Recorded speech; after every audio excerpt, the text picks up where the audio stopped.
Mesdames, Messieurs, bonjour et bienvenue sur notre chaîne YouTube. Ici nous vous donnons la clé, alors si vous êtes nouveau, abonnez-vous et cliquez sur la cloche de notification pour ne plus rien manquer. Cela fait, on peut commencer. Mission de facilitation, la délégation de la CEDEAO humiliée à Ouagadougou. La CEDEAO, trop pressée d'agir dans les événements qui se déroulaient en fin de semaine dernière au Burkina Faso, voulait dès le lendemain du coup d'État envoyer une mission dans le pays, peut-être sous l'instigation de la France, qui a peur que ce autre pays ne tombe dans les démarches du Mali pour lui échapper.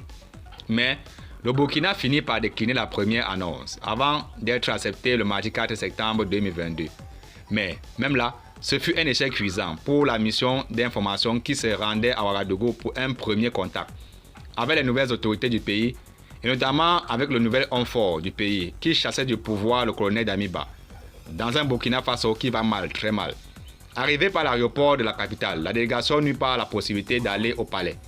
Bloqué au niveau de l'aéroport par une foule qui s'y était amassée, la dissuadant de rentrer dans la ville, pendant que d'autres manifestants dans les artères de la ville se ressemblaient hostiles à la venue des messagers indésirables de la CEDEAO. L'indétermination du peuple burkinabé, remontée contre la CEDEAO, était si forte que la délégation, craignant le pire, dut se contenter de rencontrer à l'aéroport la mission déclarée persona non grata.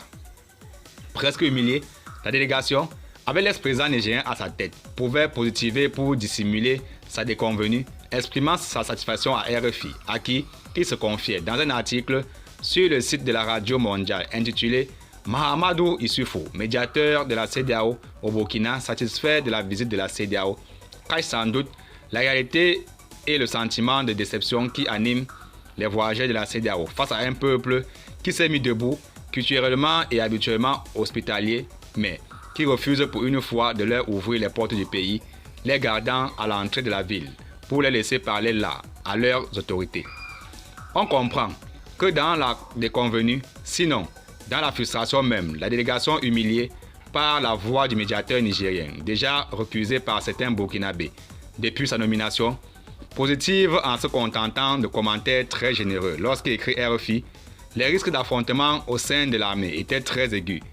Si ces affrontements avaient eu lieu, l'armée se serait divisée, l'insécurité se serait aggravée, le chaos se serait installé.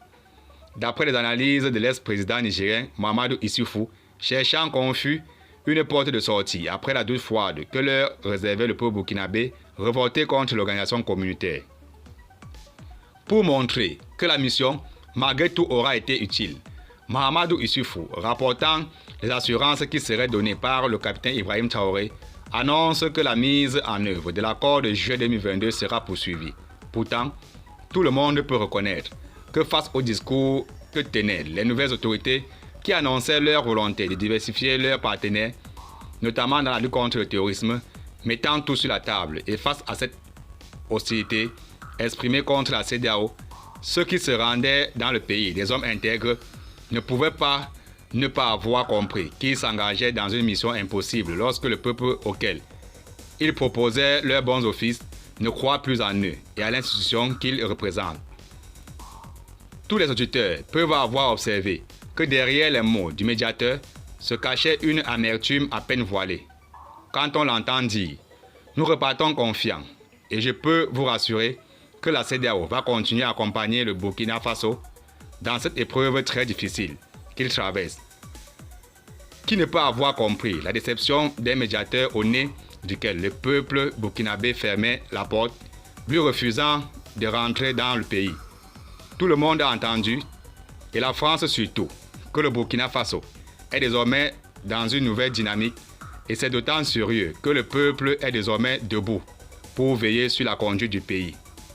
Comment peut-il vouloir continuer à accompagner le peuple burkinabé dans cette épreuve difficile, quand ce dernier lui a clairement dit qu'il n'a plus besoin de son accompagnement?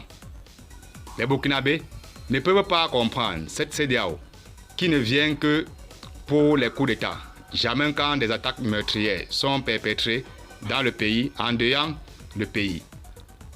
Quand on peut voir des hommes d'un certain âge se mobiliser pour une telle cause, il va sans dire qu'on ne peut pas dire que les événements qui se passent dans le pays ne sont que le fait de manipulations de la part notamment de la Russie qui, comme la France, ont le droit de proposer leurs services aux Africains, surtout quand les Français ne peuvent pas donner les résultats.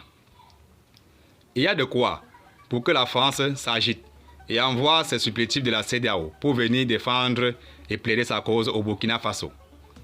Un autre pays, le Burkina Faso, est aussi en passe de lui échapper pour ne lui laisser que le Niger, le pays le plus fragile de l'espace que la presse française depuis des années considérait comme le maillon faible de la lutte contre le terrorisme.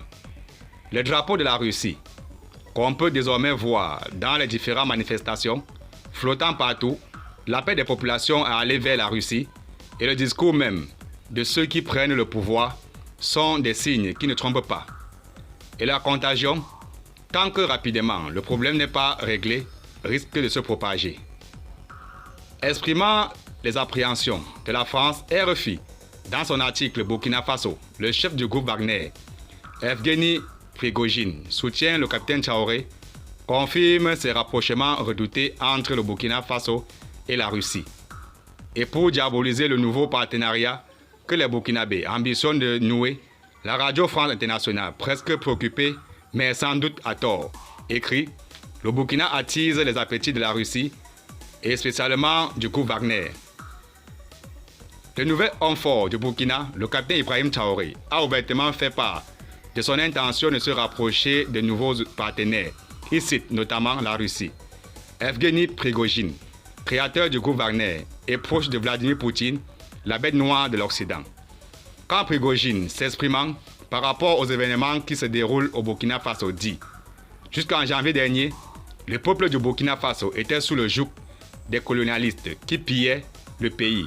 Appréciait au passage le changement opéré à la tête de l'État dans le pays, peut ajouter qu'ils ont fait ce qu'il était nécessaire.